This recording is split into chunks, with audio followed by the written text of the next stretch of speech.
Hi, I am Sangeeta Dhawla and I am going to take you through two very important theories of leadership. What is leadership? Leadership is commonly defined as a process of influence whereby the leader influences his followers towards attaining the goal. Some researchers opine that people are endowed with authority and hence they become leaders.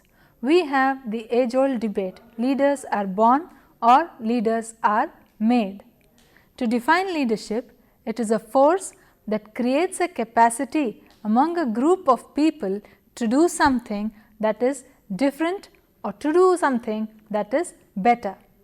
It is a process of influencing a group to achieve some goals. These goals may be self goals or the goals of the organization. Leaders innovate, that is why they have become leaders, and they also focus on people. They have this ability to think differently and lead people, whereas some of us may not have the ability to do both these things. The leaders inspire their followers and they also show personal trustworthiness and self-confidence.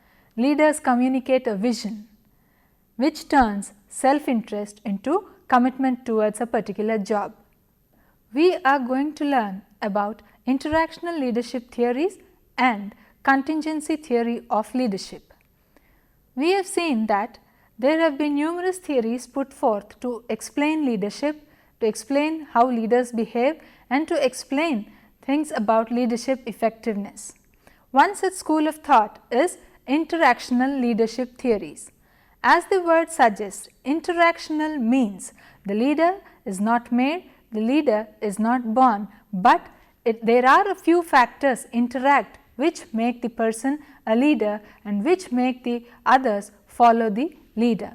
The basic premise of interactional theory is that leadership behavior is generally determined by the relationship between the leader's personality and the specific situation at hand. Sheen was the first one to propose a model of humans as complex beings. He said that given a working environment as an open system, you can have these leaders emerge. An open system exists when there is exchange of matter, energy and information between people who are a part of the group. His model was based on systems theory. He identified that each one of the members in the group is a very complex entity. There is high variation in their internal dispositions, in their personalities, in their behavior. They have multiple motives for doing the things that they are, but they are here to work collectively towards achieving a common goal. They are different in the sense that the salary that a person gets may be his bread and butter, but the same salary that another person gets may be something like security for him, and it may be just pocket money for the third person. So, Sheen says that people are very complex and their motives do not remain constant, but they keep changing over a period of time. So, there is the dynamic nature that is involved in each and every one of us that make us behave the way we do. The goals also can be different in different situations. For example, if we take the formal groups and the informal groups, the goals will be very distinct and different also. Informal goals, the levels of commitment may not be so high, but the formal goals, the levels of commitment that the followers have to show have to be really high. But whatever it is, the person has to be accepted within the group. All the group members will have to work effectively and efficiently towards achieving the common goal, all under the leadership of one single person. A person's performance and productivity in a given task depend on the complexity of the task, depend on the ability of the person, the experience the person has, and also the motivation that the leader gives him. No single leadership style or strategy is found to be effective in every situation. To be successful, the leader first understand the situation and then identify those appropriate strategies which according to him will give them the desired results. He has to therefore motivate his people to work in that direction. Hollander was another person who identified that leaders have specific roles and followers have specific roles apart from the relationship in which they are. On a given task, the leader and the followers are related to each other, but when you separate them from the task, each one of them has their different set of expectations and different set of roles to play. So, it suggests that followership also is more or less like leadership, with the leader and follower contributing to the working relationship. Entire leadership is seen as a two-way process. Without the followers, there is no leader. Without the leader, there are no followers. So, this is identified as one dynamic process, and that too a two-way dynamic process. Hollander says that there are three basic elements in leadership. Yes, it is the leader. He has become the leader because of his personality, his perceptions and his abilities. Then there are the followers. They are followers because of their personality, their perception and their abilities. Then comes the very crucial aspect in the interactional theory, that is the situation. This is within which the leader and the followers should work together to come out of the situation, whether it is in a formal setting or in an informal setting, whether it is a small group or a big group. Leadership effectiveness calls for some special skills. It calls for a lot of problem solving capacity on part of the leader. The leader has to maintain this effectiveness towards working, this effectiveness towards achieving the goals. How can this be achieved? Effectiveness in leadership can be achieved only when the leader is able to communicate well. He has to demonstrate fairness towards all the members of his group. He has to show competence for the followers to follow him. He has to prove that he is reliable. Come what may, he has a solution for any kind of a given problem. And at the same time, he has to be creative. He should not think just the way the others also think. Innovativeness definitely gives him a competitive advantage over the other leaders, other members that follow him. At the same time, he has to develop group identification. It is through his sheer hard work, his motivation, his communication effectiveness, he is able to bring out his group as one successful team that can tackle any kind of a given situation.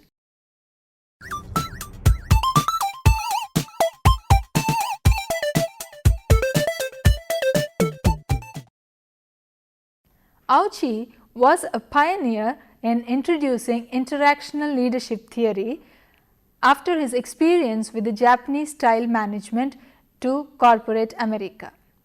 Theory Z. This term was introduced by Ouchi for this type of management, which is nothing but an extension of McGregor's theory Y, which supports that democratic leadership is found to be ideal in many of the situations. Various characteristics of this theory Z are: there is consensus decision making. When can you have consensus decision making? When the leader is a democratic leader, when he seeks opinions and ideas from his fellow members, there is going to be consensus. He is going to arrive at numerous solutions and out of this identify the best solution and also get the nod from his followers. There has to be fitting employees to the jobs. The job an employee is doing has to fit him well. in the sense that he is happy in performing his duties, he has some sense of job satisfaction at the end of the day. There has to be job security for him. Such kind of feelings will foster more positive behavior while in a group. Examining the long-term consequences of management decision making. The person also has to be involved in decision making process for the organizational well-being. There have to be quality circles so as to bring out the best in all the followers. When there is guaranteed lifetime employment, also the person feels very secure. This will bring about a sense of commitment towards the organization, and then it will bring about better performance and better compliance with the leaders or the structures that are there in the organization. Leadership effectiveness is also seen when there are strong bonds that are established between the leaders and the followers. In toto, there has to be a holistic concern towards the subordinates, and only then will the group be able to function as a unified whole towards achieving the goals of the organization or towards accomplishing a given task.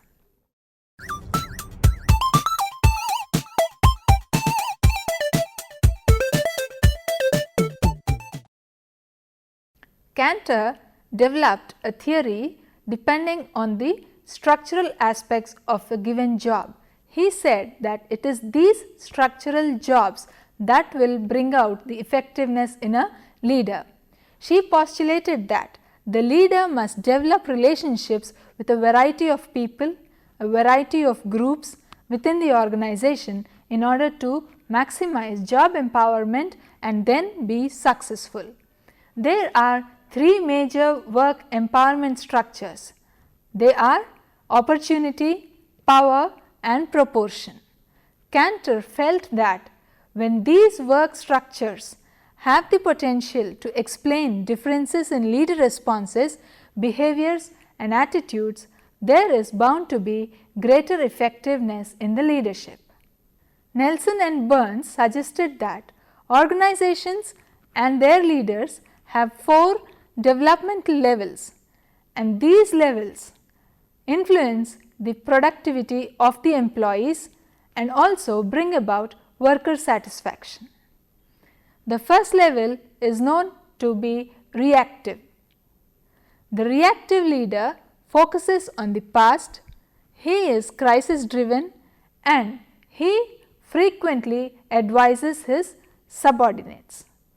This is more or less like the autocratic leader. In the next level is the responsive leader.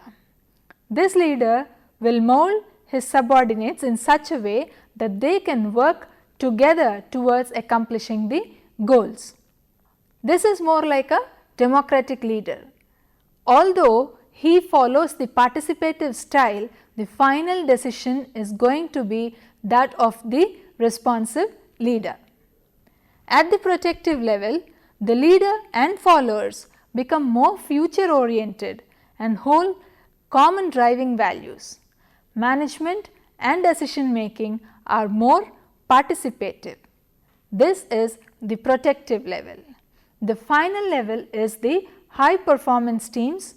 The maximum productivity and worker satisfaction are clear.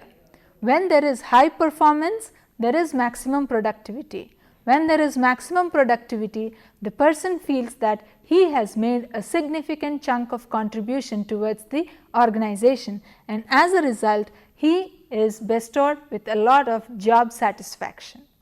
Coming to Brandt's interactive leadership model, it suggests that leaderships or leaders develop a work environment that fosters autonomy and creativity through valuing and empowering followers. These leaders believe that they have to give their subordinates a certain amount of autonomy. They should not always be dictated. They should not always be led. They should be just given a few ideas from which they can carry off. This leadership affirms that Each individual is unique in his own way and motivates them to contribute their unique ideas and talents so that they can work in a creative manner towards a common goal. The leader must be in a position to accept responsibility for the outcome of the situation. Whether it is a positive outcome or a negative outcome, he needs to show the kind of responsibility and commitment towards the same. Brandt stated that this type of leadership affords the leader greater freedom, while simultaneously adding the burdens of leadership. Being a leader is the end of being oneself. Why? Because there are a number of responsibilities that are bestowed on the leader.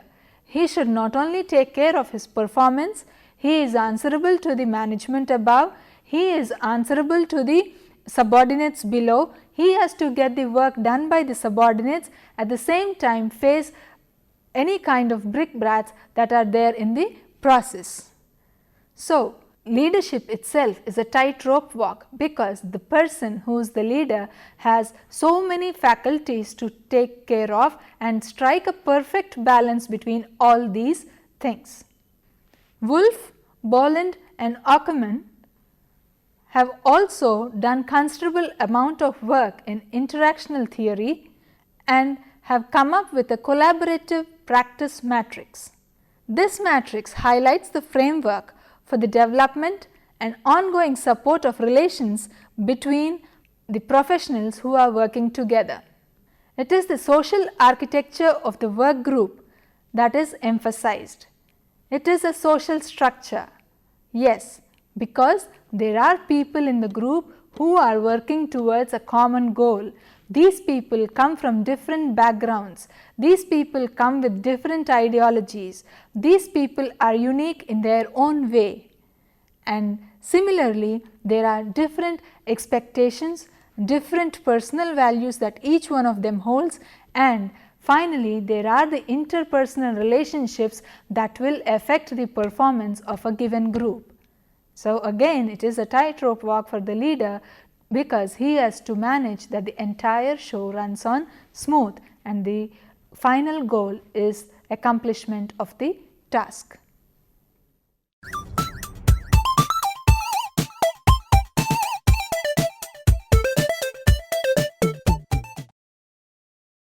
Fiedler developed a dynamic contingency theory of leadership based on 15 years research program that involved 35 specific studies of 1600 groups.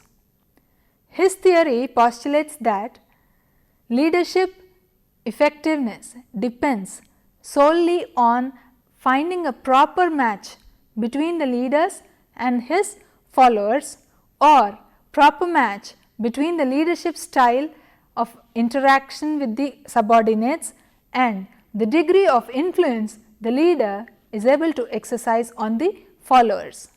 He developed an instrument that purports to measure a person's relationship or task orientation, and he further developed three-dimensional criteria that he believed can be manipulated so as to create the proper match with the behavioral orientation of the leader. This is what he called the LPC scale, or the least preferred co-worker. Fiedler set up a questionnaire containing 16 bipolar adjectives. Bipolar in the sense you have two extremes, very good, very bad. For instance, pleasant, unpleasant, efficient, inefficient, which he prefers to as the least preferred co-worker questionnaire. Based on the answers that the respondents gave, leadership orientation can be determined. For example, if the least preferred co-worker is viewed in favorable terms, the respondent can be said to be primarily interested in good personal relationship with the co-workers. He is then termed as relationship oriented. Contrarily, if it is seen in relatively unfavorable terms, The respondent is primarily interested in performing well and is called the task oriented leader. There are 3 dimensions which determine the most suitable leadership style. First is the leader-member relationship.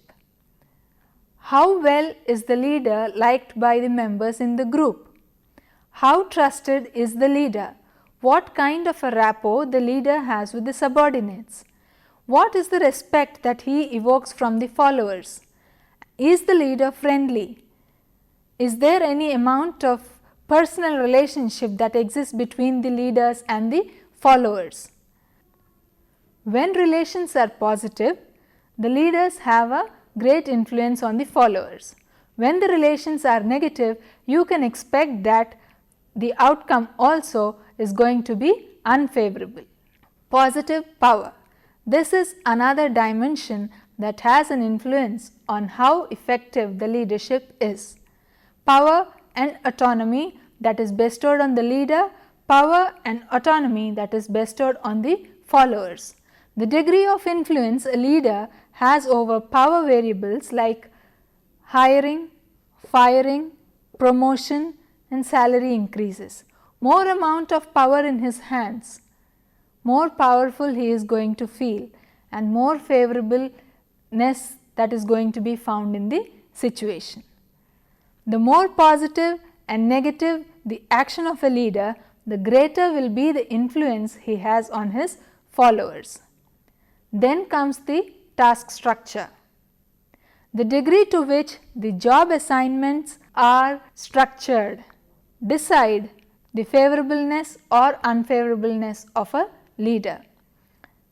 There is a greater degree of task structure, then there is great influence of the leader on his followers.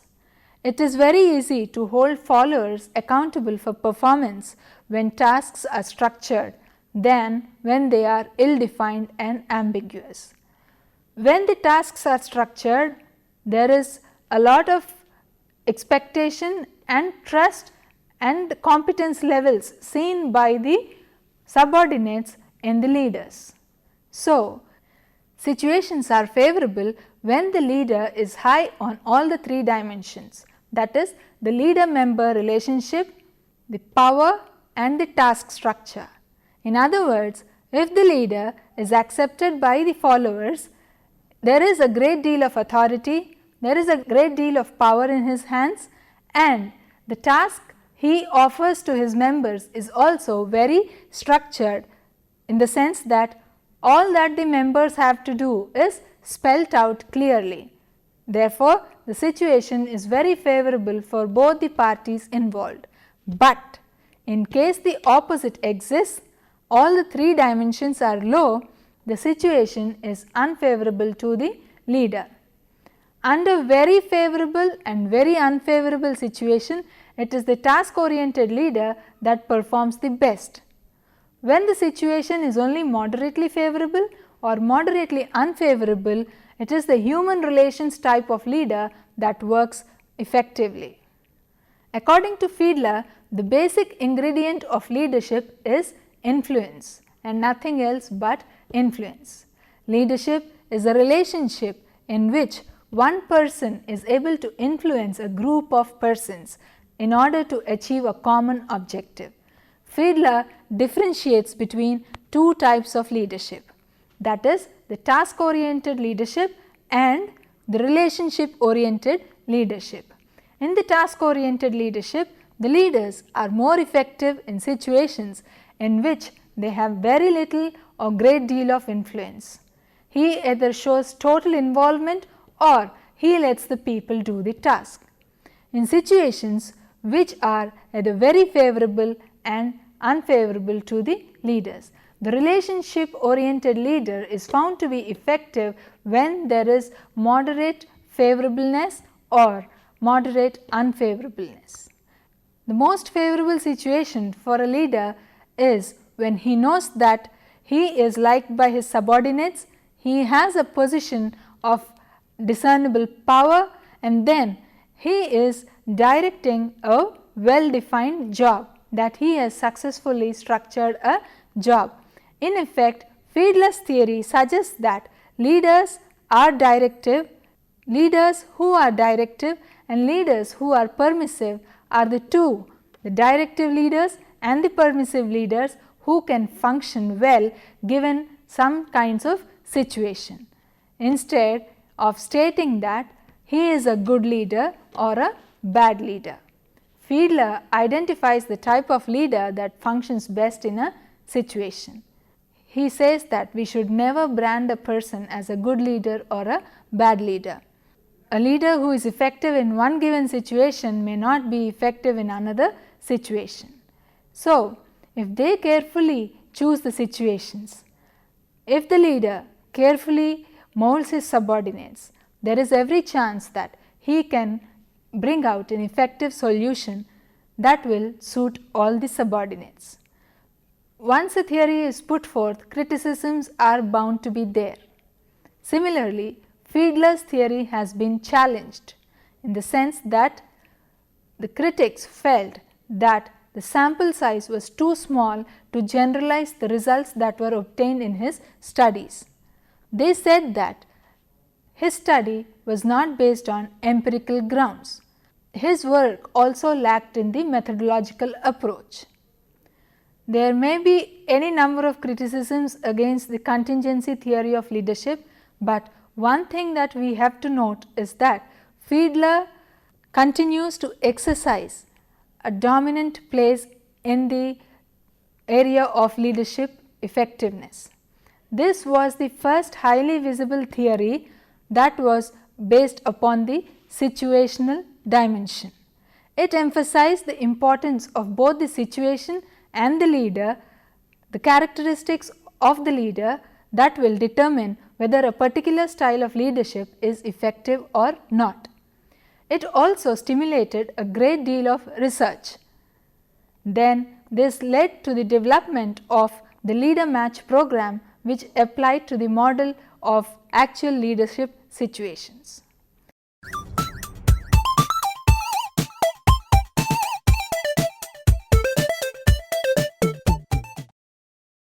He has done considerable amount of research and has proposed a new contingency theory, which is called the cognitive resource theory. According to this theory, Fiedler has identified that a leader is a person with extra intelligence. He is a person with extra technical expertise. He is a person who has experience. So, more intelligent leaders can come up with better ideas, he can plan better, and he can arrive at more innovative decisions. Intelligence contributes more strongly to group performance if the leader is directive and group members are motivated and supportive under his leadership. Interpersonal stress also is resolved when the leader is intelligent. He will find out different ways of resolving the conflicts, resolving the stress.